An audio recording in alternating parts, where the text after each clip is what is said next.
Hello, I'm Dr. Forest Tennant. I'd like to welcome you to this webinar on adhesive arachnoiditis. It's a pleasure for me to present this because in some ways this is a little bit of a culmination of about 10 years of active research on a disease that not too long ago was obscure and under the radar and not even known by anybody. Unfortunately, this disease has reemerged in this century, and it's now in every community, and practically all patients and medical practitioners need to know a basic foundation about this disease, and that's what this webinar is all about. You'll notice there on the slide that there's a number of people behind the scenes that are helping put this webinar out there for everybody to see. We do have some learning objectives, and I think they're very important. We don't cover everything about this difficult disease, but it does cover the basics. Number one, this is a difficult disease to manage, and it's not so difficult once one realizes that it does take a combination of a local medical practitioner, a patient, and a family. And today, in my opinion, some of the social support groups are necessary for someone to really grasp this disease and to manage it. Again, it's a difficult situation. Today, we have lots and lots of people out there with back pain. But who among those patients has adhesive arachnoiditis or who has CAUDA equina syndrome? In other words, today we have been able to differentiate and come up with a symptom profile to where any medical practitioner can differentiate who probably has this disease compared to a lot of other people who may have back pain.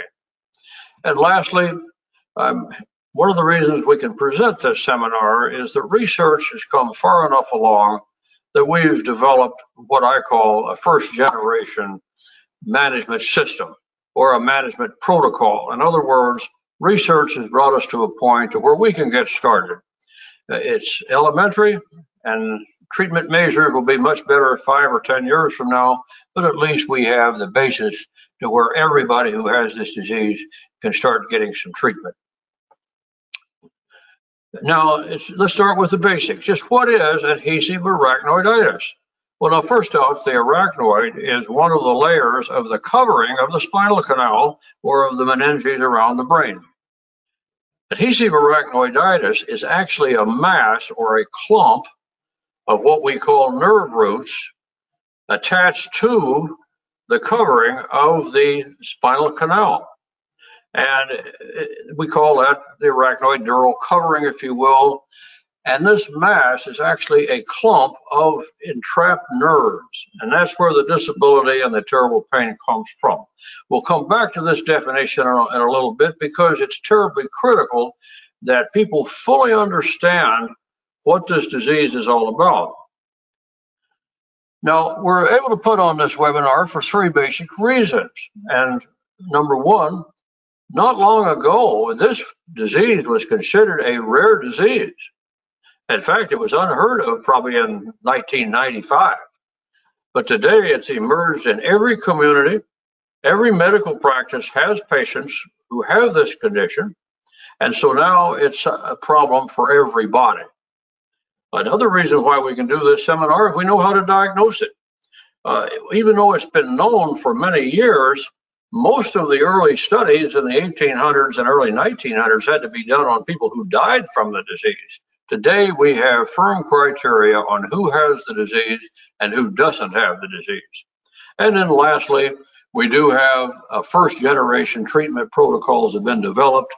And this gives everybody some hope because everybody who has this disease can start getting some help. A little history is not only interesting, but I think terribly valuable in this seminar or webinar. First off, the joke wasn't too long ago that arachnoiditis is a spider bite. Well, that's kind of, you would think that if you were just had heard the term, but the term arachnoid actually was coined by the Dutch clear back in the 1600s because under a microscope, the arachnoid lining kind of looks like a spider web. And so where the term comes from. It wasn't the disease, it was actually the layer of the spinal canal covering, or the meninges over the brain, that had this layer that sort of looked like a spider web. So that's where the term arachnoid comes from, and itis just means inflammation. So the term arachnoiditis really isn't new, and it simply means inflammation of the arachnoid layer. Now, in the 1800s, this disease became known as the devil's disease, a dread disease, and almost the worst fate that could be stored upon somebody. And it was a disease of great dread because there was no treatment, and people ended up with great misery and suffering, and they died early. And the cause in those days was syphilis and tuberculosis. It was usually infectious. And it did cause adrenal failure, and in fact, some of the cases of adrenal failure that were discovered in the early cases of adrenal failure were actually caused by arachnoiditis. Coming into the 20th century, it was known that the arachnoiditis term really wasn't quite correct because pathologists realized that this disease would not only affect the arachnoid layer, but it might affect the outer dural layer and in effect erode right through the spinal canal. And we don't see quite that bad of cases today, but we do see the involvement of both the arachnoid and the dural layers in the spinal canal covering. Now, between 1930 and 1990, this disease did emerge in America. And there was a man by the name of Aldrete and another, Dr. Burton, and some other physicians who recognized it, wrote about it, characterized it. But the cause was interesting and kind of sad, and that was there were dyes that were put into the spinal canal for X-ray purposes, and occasionally that caused adhesive arachnoiditis. As a matter of fact, I saw my first cases clear back in the 1970s and 80s because of these myelograms that were done with insoluble dyes. There's an interesting date that has really caused quite a change, and that's the date 1987. In 1987, the MRI was invented and developed. That meant that X-rays of the spinal canal or of the spinal cord could be done without injecting the insoluble dyes. And after 1987, adhesive arachnoiditis essentially disappeared. That's why modern day medical practitioners hardly know about it, because after 1987, we just didn't have many cases. All of my cases that I had either passed on or something happened to them, but they were not around. But beginning in the year 2000, it became obvious that adhesive arachnoiditis was re-emerging and getting more prevalent all of the time. And I'm going to say much more about that. But again, I date the re-emergence just about the turn of this century. And again, as I said before, these cases are now in every community, and all medical practitioners are going to have to know the fundamentals of adhesive arachnoiditis. Now, why has it re-emerged? And I've listed here 7 different reasons why I've come to the conclusion that adhesive arachnoiditis is re-emerging. Some of these are a little sad, but I do think they're pretty factual. And above all, identifying the causes of re-emergence allows us to also start thinking in terms of how we're going to prevent this problem. And I'm going to say more about that in a few minutes. First off, it's a disease of aging. And I hate to say it, but if you hit the age 60, you go into a risk pool of developing this disease. You really have to learn to take care of your spine after age 80 or age 60. And that has to do with this disc right down at the bottom. Is that past age 60, disc degeneration, intervertebral disc degeneration is very common. Another problem today is all us modern people are sedentary. We have jobs that sit in front of a screen just like we're doing today. We don't walk like we used to. We drive cars. We don't ride horses. We sit around and watch television. We sit in front of our computers. And frankly, we're a sedentary society, and that is a risk. And I'm going to show you a picture in a couple of minutes on why too much sitting is a risk for this disease. Another thing, the good news but bad news, is trauma recovery. Today, you can have an accident out on the freeway, 911 can be called, your life can be saved, but you may be left behind with spine damage that gives you this disease. Today, everybody is well aware that the necessity to do what's called epidural injections and spine surgery are risks. Anytime that you have to do surgery on the spinal cord or canal or on discs, anytime you have to put a needle into the epidural space, there is some risk of developing this disease. Another thing that's a little bit mysterious. We seem to be having an increase in the number of people who have genetic connective tissue or collagen disorders, of which the most common name is Ehlers-Danlos syndrome. Now, whether this is actually increasing in the population or whether we're just more aware of it is something I don't know. But all I can tell you is this. Those people who have these genetic collagen connective tissue disorders are at very high risk to develop inflammation of the lower spinal canal and adhesive arachnoiditis in particular. Also, these individuals get what's called a Tarloff cyst, and I'll mention more about that in a few minutes. Also, another thing that has led to the reemergence may be a little bit technical, and that is we now have diagnostic criteria. If you can't diagnose a disease, you don't know it is there. Well, today we can diagnose it, so yeah, we know a whole lot more of it is in the population than we used to know. So the fact that we have diagnostic criteria has led to what is at least a perceived reemergence. And down at the bottom, intervertebral disc degeneration.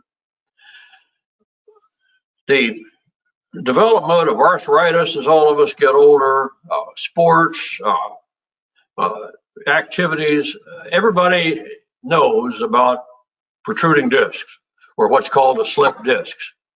We didn't usually think too much about that in the past, but today we know a lot about those discs.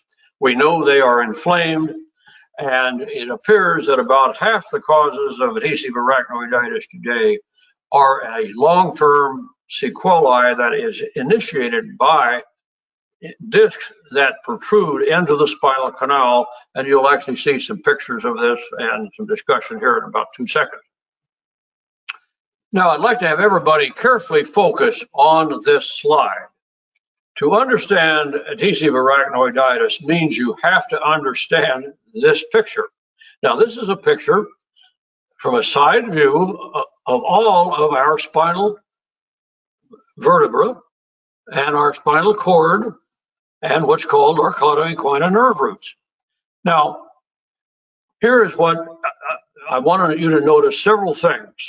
First off, this is your vertebra, your big bones that support our entire structure. And they're divided into segments: cervical, thoracic, lumbar, and sacral. Now, adhesive arachnoiditis is almost totally confined to the lumbar sacral region. And I want you to notice something. There is a natural curvature to the spine, and right down here at what's called lumbar 5 and sacral 1 is your last intervertebral disc. Last meaning going downward. But it's right here the spine takes a turn, and it's right here is what you sit on. And every time we sit in a car, or I'm sitting right in front of you right now, I am putting pressure on this curve right here. This is why the most common slip disc or protruding disc are at L4 and L5 as we call it. And this is where most of the adhesive arachnoiditis occurs, is right here, L4, L5, and S1, right in here. Now, the other thing that's not well appreciated is that the spinal cord itself stops at about the middle of your back. It stops right up here, and there's a technical term at the end of it called the coda medullaris, but you don't really need to know that. What you need to know is that below the spinal cord hangs a whole bunch of string-like nerve roots. Now, collectively, this group of nerve roots hanging down is called the cauda equina. It's called the cauda equina because in Greek or Latin, it looked like this was a horse's tail. So cauda equina means horse's tail, And that's what that is. It's a whole bunch of nerve roots hanging down. Now here is a picture from an autopsy of a person who has died, obviously, but here is the spinal cord ending right here. And these are nerve roots hanging down.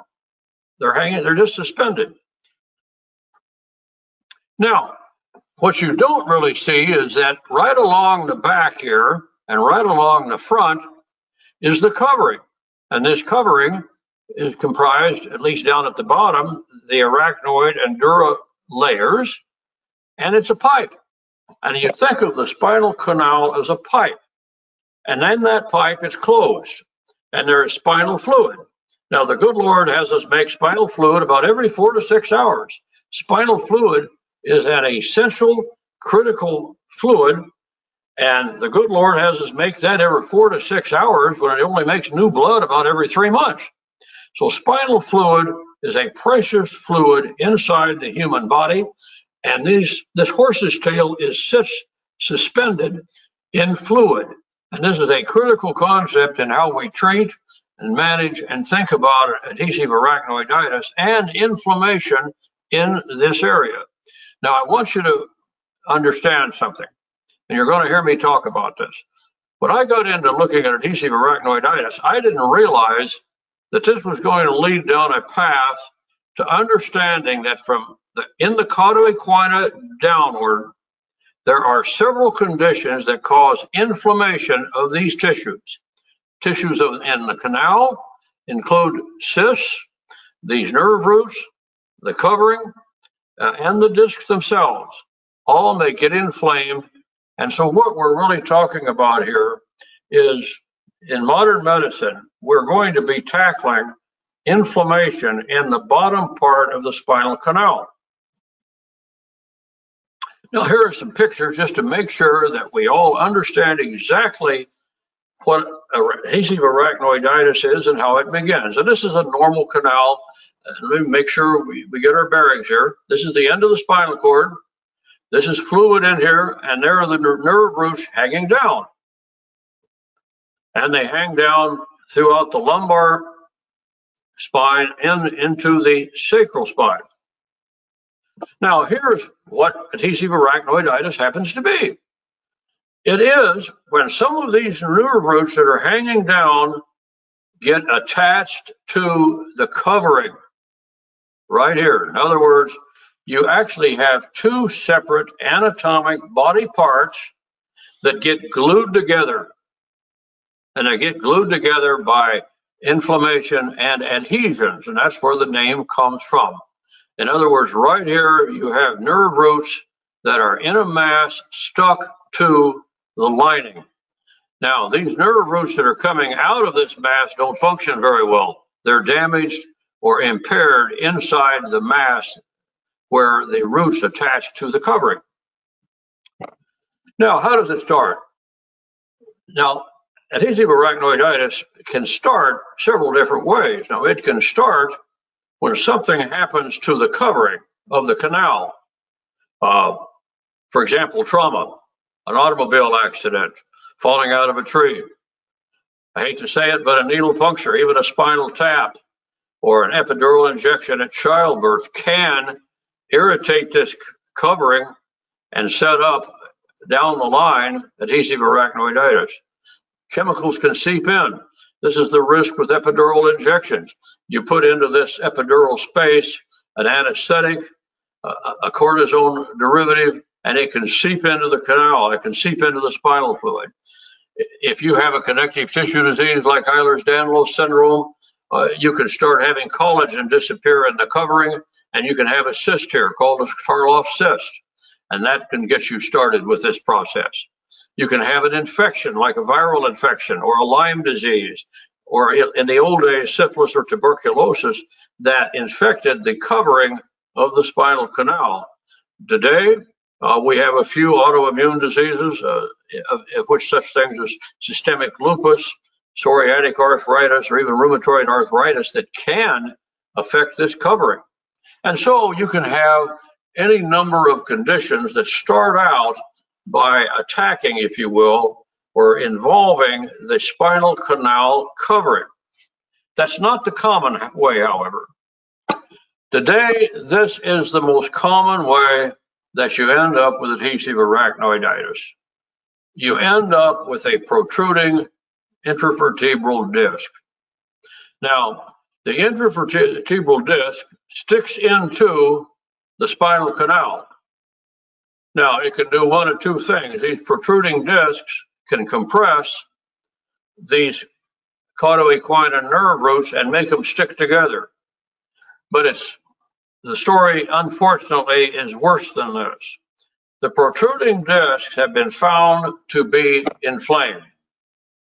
And so somehow or another, when we get our arthritis or our trauma or a disease like rheumatoid spondylitis, which is a spine disease, and we get discs that slip into the canal, that disc not only compresses or puts pressure on the nerve roots, it's inflamed itself, and apparently inflammation kind of spreads. And you've seen this. Anybody who's had a boil or a pimple that got infected or a bite of some kind knows that the redness can spread. Well, this inflammation of this disc can spread right into the nerve roots.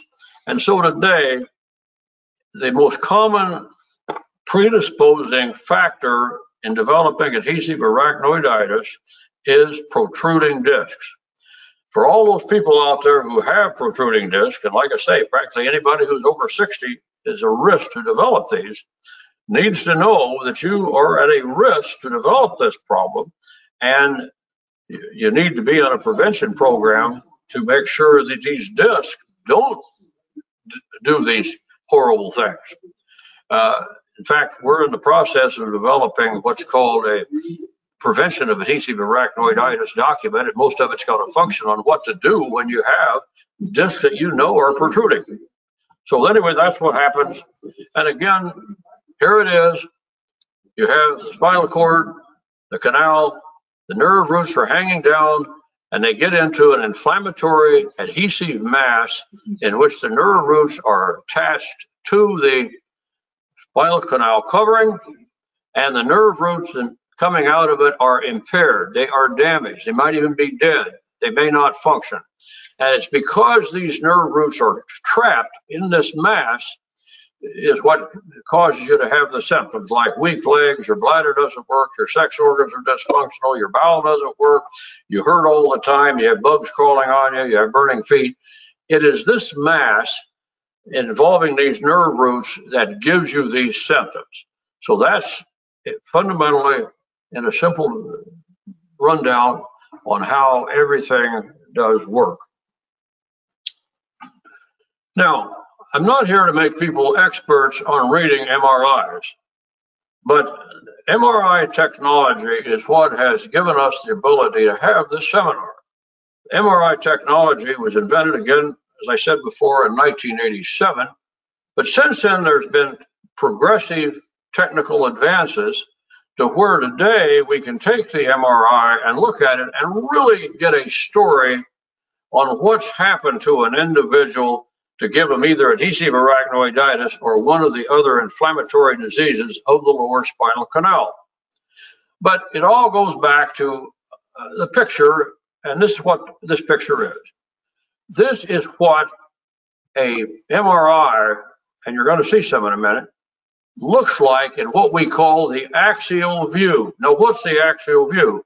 The axial view is the head to toe view in which you're looking right down the pipe. You're looking right down the spinal canal end to end, not from the side. And when we look end to end, you see this picture. Here's your big vertebra, your big bone. Here's your spinal processes. That's the thing you feel when you rub up and down your spine. And in the middle is the spinal canal. Now, the good Lord puts it inside these bony structures because it's too valuable. He or she wanted us to have a very protected spinal canal. What's interesting about this, however, is that the nerve roots that come out of the spinal cord are in a very symmetrical, structured pattern. And here you see them, and they are paired. on the right side and the left side. That's why you have activation of your right leg or your left leg or your right arm or your left arm. And these nerve roots are paired. One of the nerve roots is for incoming electricity. One is for outgoing electricity. But they're paired and they are symmetrical. Now, anatomists in some basic science departments in universities have actually done what we call mapping, to where we actually have a map on exactly what the nerve roots are to look like at each level of the lumbar sacral spinal canal. Now, today we have something called a neuroradiologist. They're getting quite expert at looking at these. A handful of researchers like myself have been studying these and indeed have actually mapped these nerve roots. Now, I'm going to show you next a normal picture. Here is a normal person with normal nerve roots, and this is an axial view. Again, I'm going to back up. Here, back up. And here. Now, these are the nerve, this is the bone, your big vertebra. This is your spinal processes. This is the canal. The white is spinal fluid. Now, we call this contrast. Today, a person can have a dye injected to have the spinal fluid show up as white, or some of the high resolution Tesla instruments can actually have the fluid show up without you having to take dye. So these are great advances, but they show these nerve roots right down to them. A normal person has about 24 of them, and there's as many on one side as there is on the other. They're symmetrical and they're round and they're paired, but they have a certain size. Now, I don't expect anybody seeing this webinar to know the size, but after you look at a few of them, you kind of know whether the nerve root is swollen or whether it's normal size. This is perfectly normal at the level of the lumbar 1 or 2 spinal vertebra. Now, here is a normal appearance at the L4 to S1, the danger area, I call it. And here you have the nerve roots, they're on the same on both sides. They're the normal size. They're symmetrical. That's perfectly normal. Now we're going to look at an abnormal one. Here is unfortunately adhesive arachnoiditis. You have the big vertebral bone, the spinal process. Here is the spinal canal, and there is the mass. There's a mass, and there is a mass. Right here, you see, at about L4 or L5, a clump or mass of nerve roots embedded in a scar here of adhesions and of inflammation. And this, it's not really too visible, but around here is the arachnoid dura covering, and it's attached to this covering by adhesions. This is a disastrous picture. It's catastrophic. This individual has to be in treatment. This individual has to get some pain relief and has to cut down the inflammation. Otherwise, this mass can grow and other masses can form. Be clearly informed. This clump or mass of nerve roots attached to the covering can get bigger, and if they're not under treatment to suppress the inflammation and prevent further growth of adhesions, the mass can grow, entrapping more nerve roots, and that brings more misery, more suffering, more disability, and earlier death.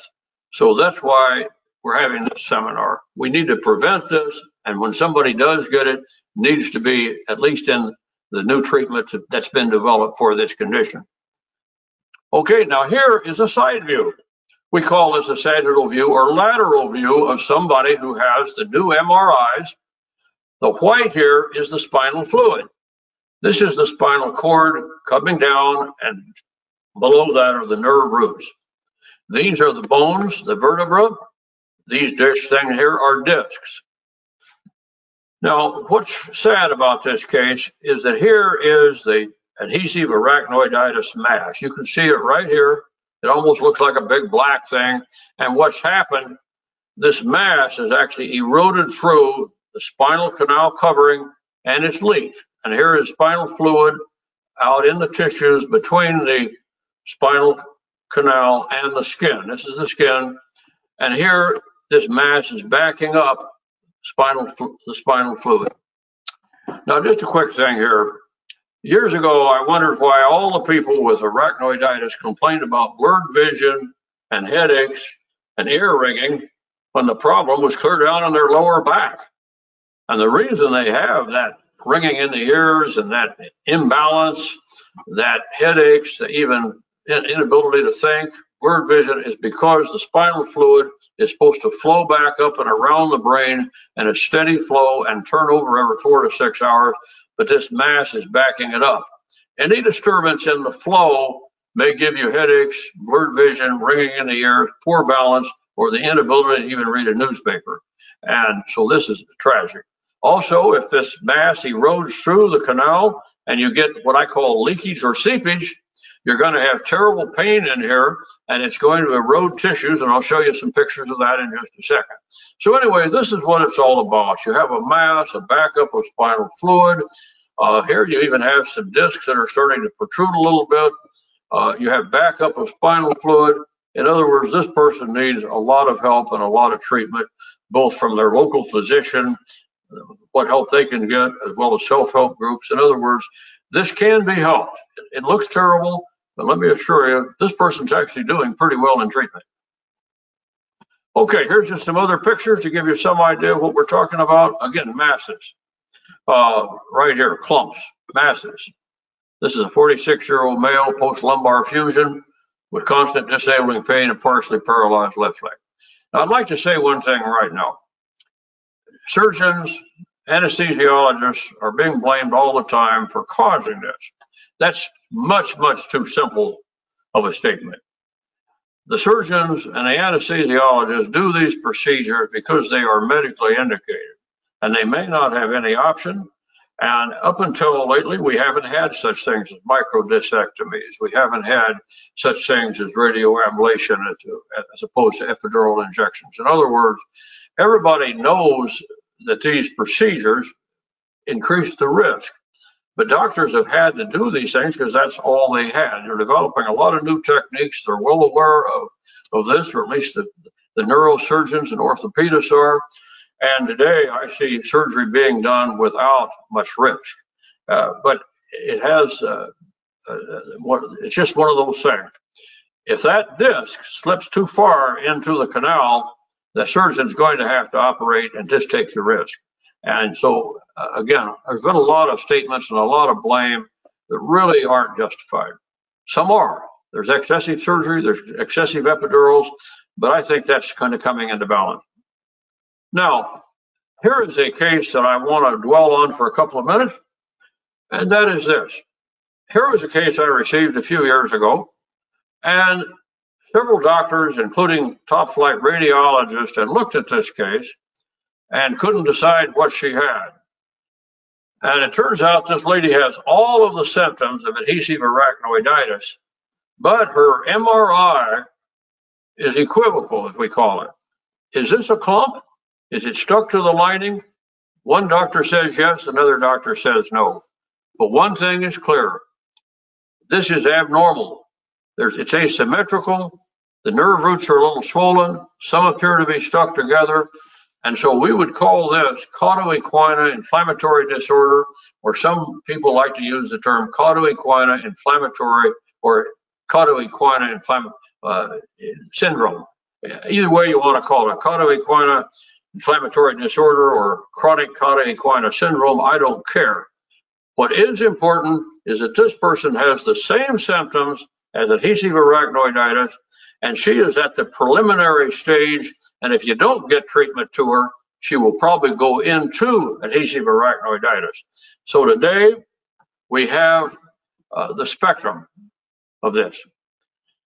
Now, we'll go to that in a second, but now let's cover the tragedy, and that is the complications of an inflammation in the spinal canal and the complications of adhesive arachnoiditis.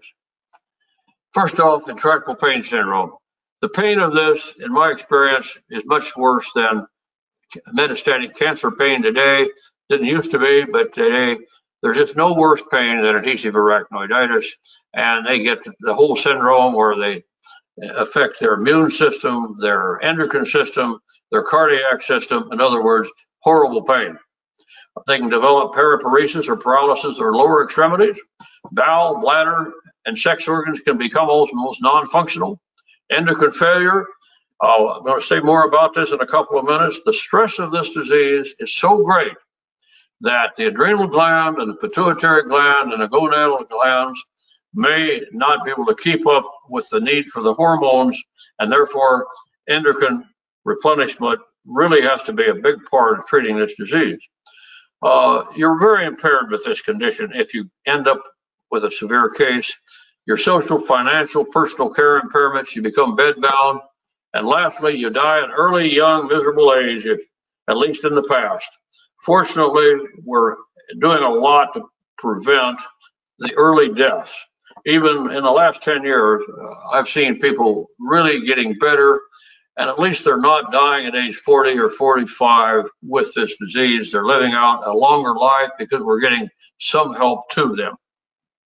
Now, here's what I have alluded to, and I want to focus on for a moment. Adhesive arachnoiditis is the bottom line down here because every one of these conditions is inflammatory, and that they're in the lumbar and sacral spines. And so this is an age in which this webinar really should be called Intraspinal Canal Inflammatory Spectrum, because the discs may be inflamed and they may protrude. Arachnoiditis by itself means that only the cover is inflamed, not the nerve roots. You may have these cysts. Now, these cysts may look like they're genetic, and they may occur almost because you've got Ehlers-Danlos syndrome, where they may either cause or be the result of inflammation. And so anyone who has Tarloff cysts, again, is in this category. And the cauda-equina nerve roots themselves can become inflamed. There's a condition called acute cauda-equina syndrome. That's where the nerve roots are so compressed by a protruding disc that you have to have emergency surgery. We're not talking about that. We're talking about the person who has inflammation and the same symptoms as adhesive arachnoiditis that may go on for months or years. And lastly, the worst condition, adhesive arachnoiditis. So all of these conditions need to be treated. They're all inflammatory, and this is the age of identifying and treating lower spinal canal inflammation. Now, here are the symptoms. Now, these symptoms are identical for whether you have chronic cauda-equina inflammatory disorder or whether you actually have the adhesive arachnoiditis. And every medical practitioner, in fact, every patient and family really needs to know this because it's kind of a typical profile. In fact, when I first started seeing these patients, I wondered if they were kind of nutty, because people would come into the office and complain about water dripping on their legs or insects crawling on their buttocks, and I thought they were a little nutty. Well, I found out that if you hurt those cauda-equina nerve roots down around L5 and S1, you get this sensation of water dripping on you once in a while, or insects or bugs on you. And also, because those nerve roots are entrapped in a mass, electricity gets released intermittently, and therefore you get the stabbing or the shooting pains into your legs or your buttocks. And because you're right there where you sit, people get some relief by sitting, or I'm sorry, by standing or laying down. Most people who have this condition can't sit for more than 10 or 15 minutes. You're going to have a nice big soft pad, and you're going to have to stand a lot. Also, burning feet. Now, you can get burning feet from diabetic neuropathy and some other conditions, but burning feet is very typical in this condition. And next, urinary dysfunction. There's about 26 nerve conditions from the lumbar and sacral spinal canals to the bladder. And therefore, practically everybody who has either cauda-equina syndrome or adhesive arachnoiditis of any severity at all will have either some urgency, incontinence, or frequency. Urinary dysfunction is part and parcel of the package. And lastly, blurred vision. So there you have it, folks, the symptoms. Now, when you go into a room and you hear that everybody in the room has back pain, those people who have those symptoms have the arachnoiditis. And that's something that I want every nurse practitioner, osteopath, chiropractor, physician needs to know today. This is the profile. Physical findings. In the lower extremities, for those of you who are watching this who do physical exams, you'll see some non-specific things. There's no specific physical finding with arachnoiditis. Some people think that if you tap on the spinal process, you may get some pain. That's a good sign. But you may have any of these things, but they're not all specific. Because the reason why they're not specific is because the nerves that are entrapped are all different in different people. And so therefore you may get a foot drag in one person, a wide gait in another. You can't do straight leg raising on another person, or a reflex on another, but you'll usually find something. If you have a patient with this who cannot raise their arm straight up, that is a sign that they've had spinal fluid leakage or seepage. If that spinal fluid gets into the tissues, it is toxic. Spinal fluid naturally is filtered by lymph nodes in the neck. It is never to get into the general circulation or into tissues because it is toxic. And if it gets into the general circulation, it'll cause autoimmune manifestations and give you such things as Hashimoto's, carpal tunnel syndrome, fibromyalgia, and other autoimmune symptoms. The back itself may get terrible distortions. And my one message for those of you who do physical examinations, if you see a back that looks distorted, muscle groups are abnormal, there's abnormal leaning, creases, skin indentation, think of adhesive arachnoiditis. Here's some examples. Here's somebody here who's got, you can actually feel the spinal fluid leakage here. It was soft. They've had rods in them that are starting to penetrate. In other words, not a pleasant sight. Here's another one. You see this big crease here. You see folds here. When you see this kind of physical logic distortions, think adhesive arachnoiditis. Another one here, creases. This is obviously had surgery and caused some of the distortion, but you see the indentation here. And another thing that happens is this. You get an indentation right down the middle of the back or even off to the side, and that's caused by spinal fluid leakage and scarring in the subcutaneous tissues. Laboratory findings. These are studies that I've been very involved with, and you may see elevated inflammatory markers, and you will probably see decreased hormone levels of these four. Now, I want to go over the research findings that we've learned on this, because these research findings are the basis of the modern day first generation treatment. Now, I haven't done all these, but this is a summary of research over the last decade or so that has given us the ability to develop a management approaches to this disease. Number one, we now know that few drugs or hormones cross the blood-brain barrier and enter the spinal fluid. In order to deal with inflammation in the lower spinal canal, you've got to get drugs that enter the spinal fluid. Spinal fluid itself carries nutrients and drugs to the target sites or to the receptors in the lower spinal column. One thing I want to make a mention here, only some corticoids will cross the blood-brain barrier and get into the spinal fluid. The best ones are potent are methylprednisolone and dexamethasone. Prednisone and hydrocortisone are lesser. So only a couple of these corticoids really get across the blood-brain barrier and enter the spinal fluid in adequate amounts to be very effective. You hear a lot today about stem cell treatment. Stem cell treatment's been kind of iffy up till now, but I can tell you that there are some research studies in which they're using stem cell extracts and having it be given through the nose or something to get into the spinal fluid, and the early results look promising. The bottom line is this.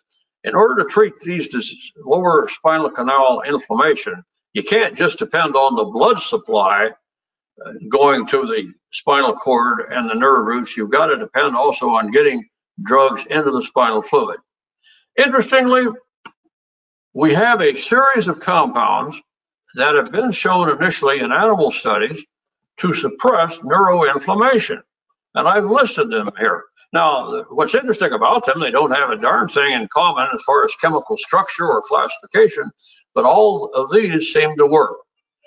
One thing that has come out of that is naltrexone. If a person is not on opioids, naltrexone has become the first drug of choice in a dose of somewhere between 1 to 14 milligrams a day. It's usually given in 2 dosages a day. And most physicians start off with, let's say, 1 milligram twice a day. And naltrexone is turning out to be an excellent drug for all the spinal canal inflammatory disorders because it suppresses inflammation, gives you some pain relief, and it also suppresses the immune system. In other words, you get 2 or 3 good things about naltrexone in one. It doesn't work on everybody, but it's probably the most consistent agent we have.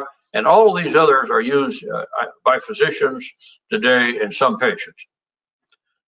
Now, another major breakthrough has been the discovery that the spinal cord and probably the nerve roots themselves make a set of hormones which are now called neurosteroids.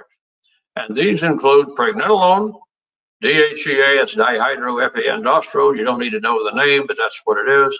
Progesterone, allopregnenolone, estradiol. These are neurosteroids. And the purpose of these, or at least the good Lord's purpose of these, is to suppress inflammation and promote regenesis or growth of the neurons. Therefore, in my way of thinking, in order to treat this, you need to take some of these neurosteroids. Some are over the counter and simple, like pregnenolone and DHEA. They're easy to give and quite safe, and should be a part and parcel of treatment today. Spinal fluid flow. There are certain things that people can do, we think, to increase spinal fluid flow. Little things like, just plain old walking on a trampoline or rocking. Dr. Janet Travell had John F. Kennedy, who apparently had arachnoiditis, rock in a rocking chair every day. So rocking chair therapy looks like it does help spinal fluid flow. Time doesn't permit me to go through all the things that I recommend to help spinal fluid flow, but we've got a set of those that anybody can obtain, and we do think they might be a real asset to treatment. Lastly, here's a new surprise. Electromagnetic energy waves, sometimes called energy fields, have now been shown to suppress inflammation in and around the spinal canal. Now, what is electromagnetic energy? Electromagnetic energy is not electricity. It is not magnetism. It's a combination. An electronic energy wave or field is half electronic and half magnetic. And today we're getting good use out of this, not good use yet, it's new. But research is showing that these electromagnetic energy waves will suppress inflammation, and instruments are being developed to be a new addition to the treatment of lower spinal canal inflammation. Radio waves are the one that I've liked the best personally because it penetrates quite deep. Laser is also an electromagnetic energy wave, and I'm not quite sure how deep it penetrates, but radio waves and laser waves are being used with good effect right now in lower spinal canal inflammatory disorders. I want to close out with some other research findings to let you know that we just didn't dream all this up.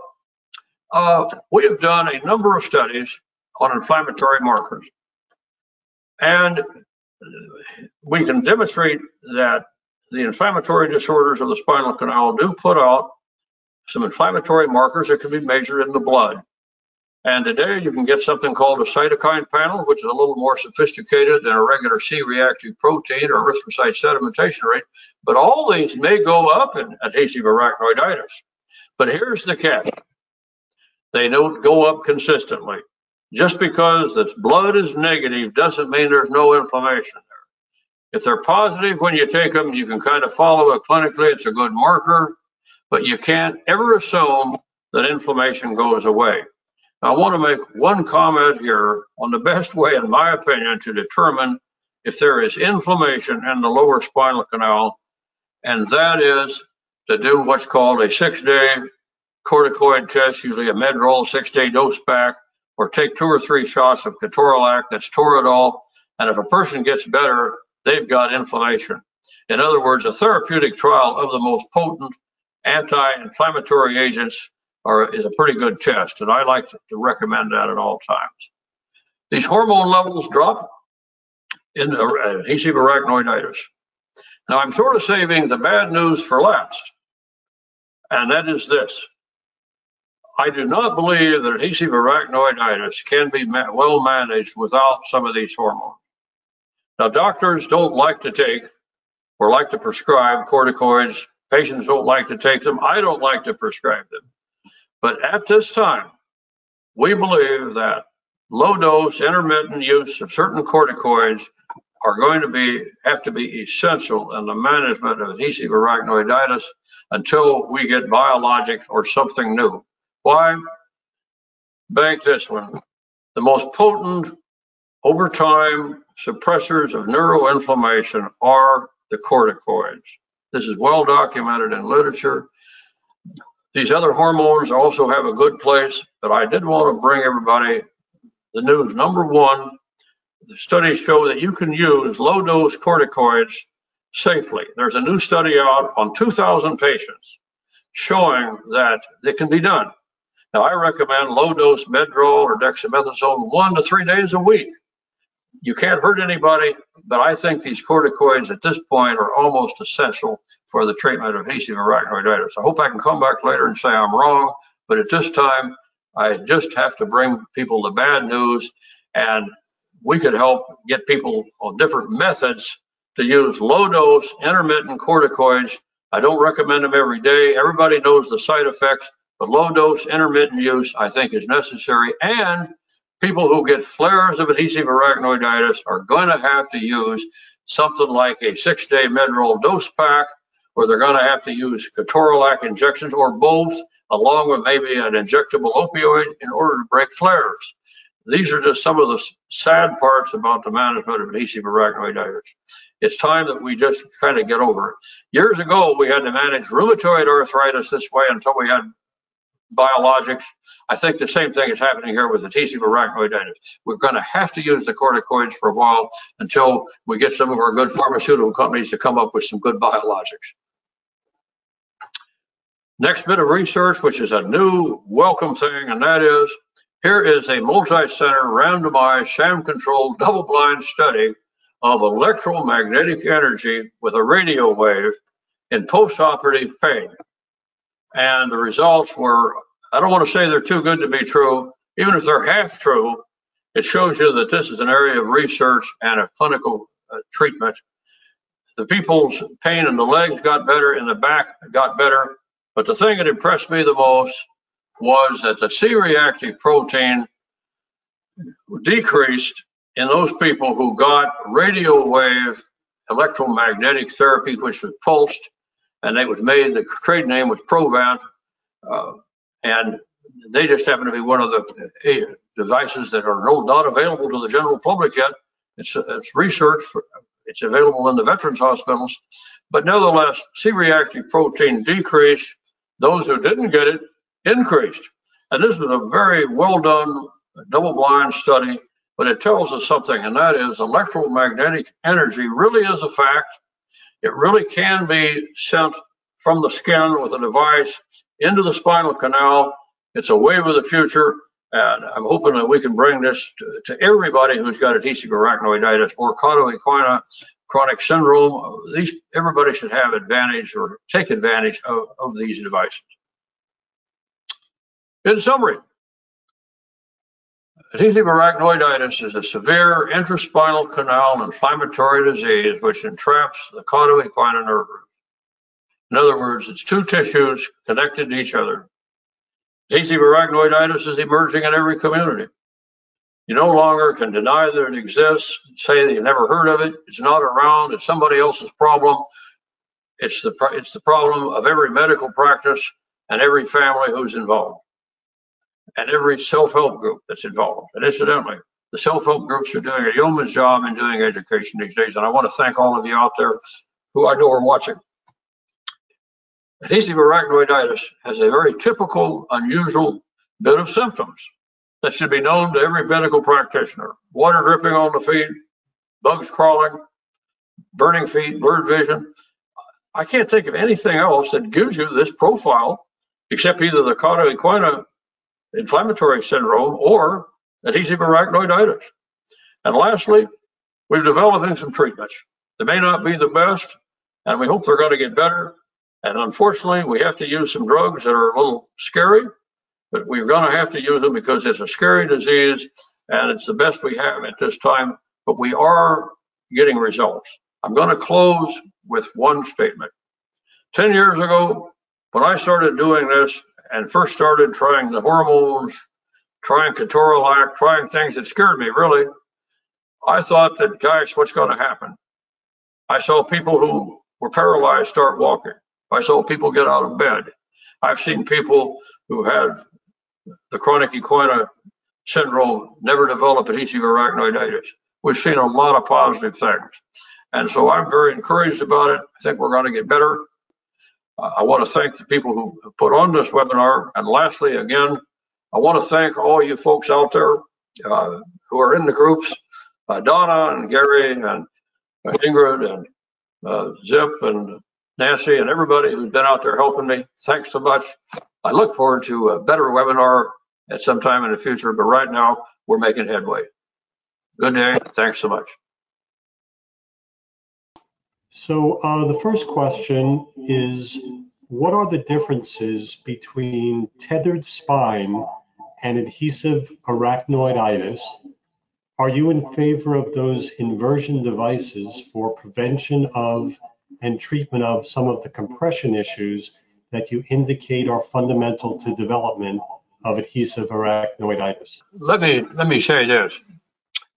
Today we have people with everything from tethered cords to cysts, trauma. We have any number of rare, tethered cords are very rare. But if you have a rare condition, that the surgeons have to operate. They have to do something with your spine, and that you're left behind with this inflammatory disorders. And that's why I'm making a point that the inflammatory disorder is what needs to be treated. Tether cord surgeries, Tarloff cysts, all the surgeries and the outcome of some of these things are not good. You can end up with adhesive arachnoiditis, but the first and foremost thing to do is how much inflammation is there. In other words, you need the blood test. That's number one. You need the physical exam. You need an X-ray read to determine what's happened to those nerve roots.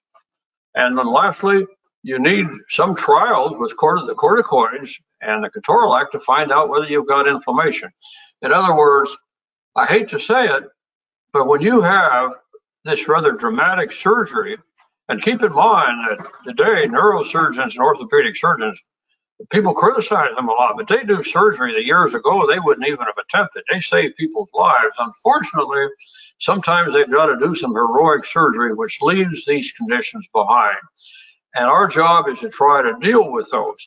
So to say that a tethered cord or a Tarloff cyst is going to give you just this condition or just that condition is not true. You may get any one of those things in the spectrum.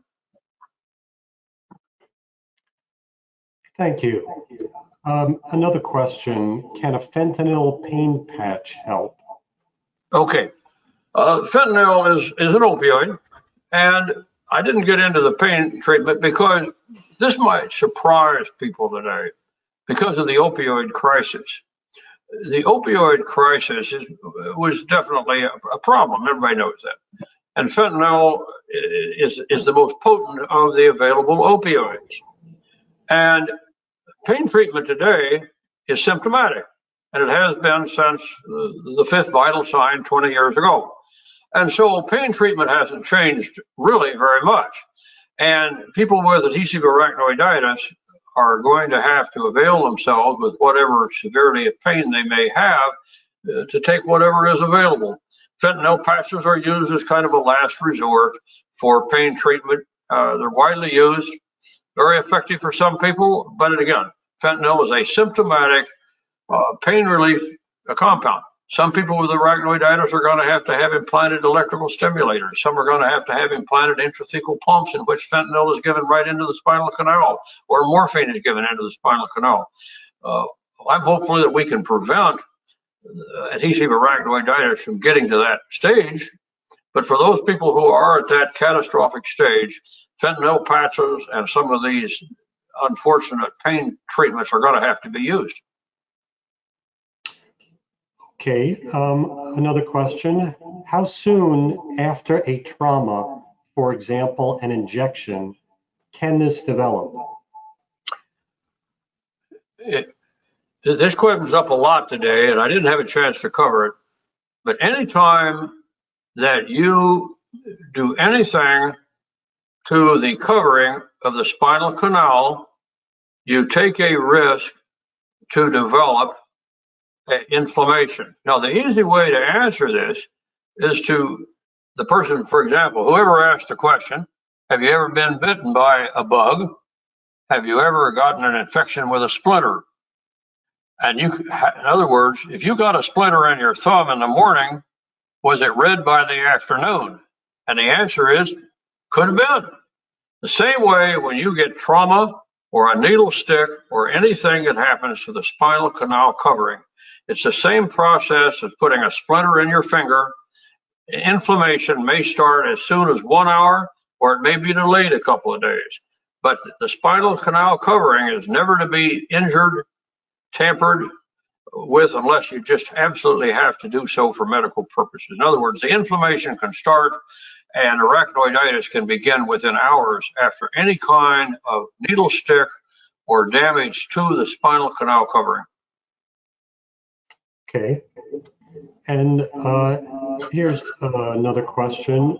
Which medical discipline should take the lead in managing this syndrome? My favorite question, incidentally. Today, it's whatever physician, nurse practitioner, chiropractor, or osteopath is interested. There has been no one specialty claim this disease yet, and I'm out campaigning. So I believe that this condition should be the purview of the rheumatologist and the neurologist. It is not a pain condition. It should be looked at as a disease, and rheumatologists and neurologists should be the specialists. But let me say another thing. This is a chronic lifetime condition, and every general practitioner, primary care doctor, nurse practitioner needs to know how to do the management.